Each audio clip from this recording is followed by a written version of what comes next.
Donc nous allons aujourd'hui aborder le dernier courant pédagogique de cette séquence, qui est le cognitivisme.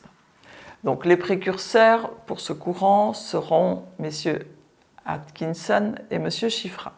Peu importe que vous reteniez les noms ou pas, hein, c'est juste quand même pour votre culture, on va dire, générale sur les courants pédagogiques.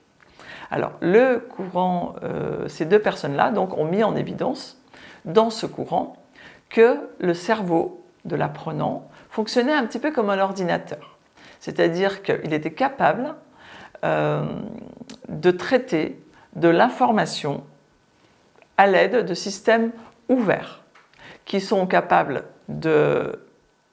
d'interpréter, qui sont capables de coder ou de décoder des informations, de les relier entre elles, de les conceptualiser, etc., etc.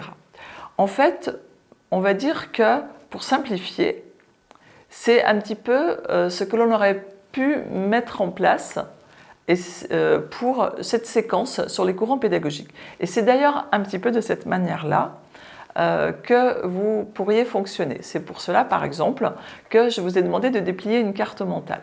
C'est-à-dire que tout seul, en auto-formation, vous auriez pu déplier cette carte mentale et construire vos représentations pour chaque courant. D'ailleurs, vous verrez que dans le prochain chapitre, on va vous proposer d'aller explorer certains liens. Eh bien, c'est exactement le modèle pédagogique du cognitivisme. C'est-à-dire qu'on va donner la possibilité à l'apprenant de mettre en place lui-même les savoirs.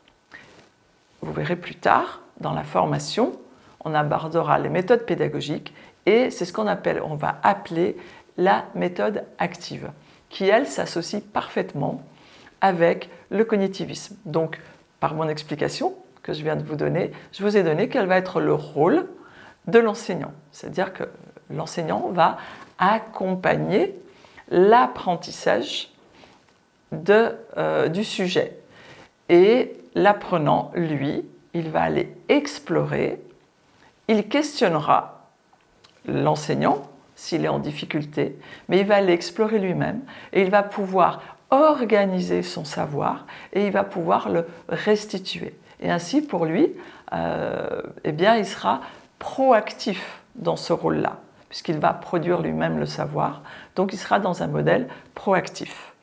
On va voir maintenant comment l'erreur est traitée dans le cognitivisme.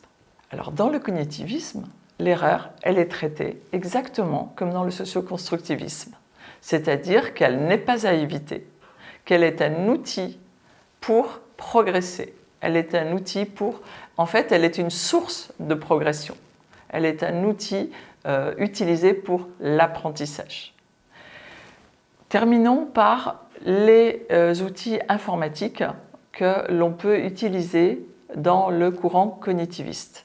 Eh bien, on va orienter donc les apprentissages vers des activités individuelles, mais ça peut être aussi en groupe. On va inviter les apprenants à utiliser des tutoriels. On va, le plus possible, proposer aux apprenants d'être en autonomie et de produire eux-mêmes les connaissances à acquérir. Donc, c'est ce dont je vous ai parlé donc précédemment, la méthode active que nous verrons beaucoup plus loin. Donc, voilà pour ce qui est des 4 courants pédagogiques, donc le behaviorisme, le constructivisme, le socio-constructivisme ainsi que le cognitivisme. Donc, je vous donne rendez-vous au chapitre suivant pour vous présenter comment aller explorer ces différents courants un peu plus.